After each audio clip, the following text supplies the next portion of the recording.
Bismillahirrahmanirrahim. Assalamualaikum warahmatullahi wabarakatuh. Perkenalkan, nama saya Haidir Hardiansa dari kelas M21A dengan NIM 10572110121. Baik, di sini saya akan menjelaskan tentang studi kasus perusahaan yang melanggar etika bisnis, yaitu studi kasus PT Megasari Makmur dengan produknya yaitu HIT. Adapun permasalahan di sini dengan permasalahan studi kasus tersebut yaitu tindakan kepada kelompok perusahaan. Fakta legal tersebut tidak mengubah realitas moral di balik semua tindakan perusahaan itu. Individu manapun yang bergabung secara sukarela dan bebas dalam tindakan bersama dengan orang lain yang bermaksud menghasilkan tindakan perusahaan secara moral akan bertanggung jawab atas tindakan itu. Namun demikian, karyawan perusahaan besar tidak dapat dikatakan dengan sengaja dan dengan bebas turut dalam tindakan bersama itu untuk menghasilkan tindakan perusahaan atau untuk mengejar tujuan perusahaan.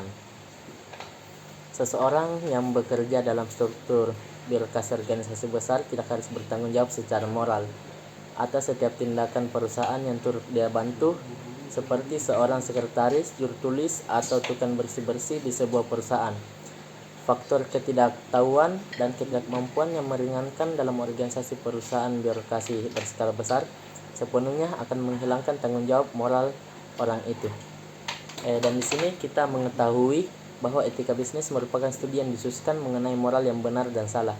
Studi ini berkonsentrasi pada standar moral sebagaimana diterapkan dalam kebijakan, institusi, dan perilaku bisnis.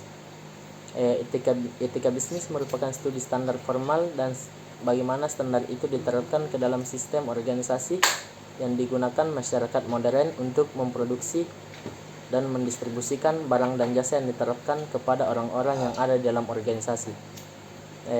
Dan dari kasus di atas kita lihat bahwa perusahaan melakukan pelanggaran etika bisnis terhadap prinsip kejujuran. Perusahaan besar pun berani untuk mengambil tindakan kecurangan untuk menekan biaya produksi produk. Dan di sini mereka hanya untuk mendapatkan laba yang besar dan ongkos produksi yang minimal, menyampaikan aspek kesehatan konsumen dan membiarkan penggunaan zat berbahaya dalam produknya. Dalam kasus HIT sengaja menambahkan zat diklorvos untuk membunuh serangga, padahal bila dilihat dari segi kesehatan manusia, zat tersebut bila dihisap oleh saluran pernapasan dapat menimbulkan kanker hati dan lambung. Dan walaupun perusahaan sudah meminta maaf dan juga mengganti barang dengan memproduksi barang baru dan tidak mengandung zat berbahaya, tapi seharusnya perusahaan juga memikirkan efek buruk apa saja yang akan konsumen rasakan bila dalam penggunaan jangka panjang. Dan sebagai produsen di sini juga memberikan kualitas produk yang baik dan aman bagi kesehatan konsumen selain memberikan harga yang murah yang dapat bersaing dengan produk sejenis lainnya. Adapun solusi yang bisa kita tangani dari studi kasus perusahaan yang melanggar etika bisnis yaitu pihak produsen PT Megasari Makmur menyanggupi untuk menarik semua produk HIT yang telah dikeluarkan, yang telah dipasarkan, dan menganjurkan izin baru untuk memproduksi produk HIT aerosol baru dengan formula yang telah disempurnakan, bebas dari bahan kimia berbahaya. HIT aerosol baru telah lulus uji dan mendapatkan izin dari pemerintah pada tanggal 8 September 2006. Departemen Pertanian dengan menyatakan produk HIT aerosol baru dapat diproduksi dan digunakan untuk rumah tangga.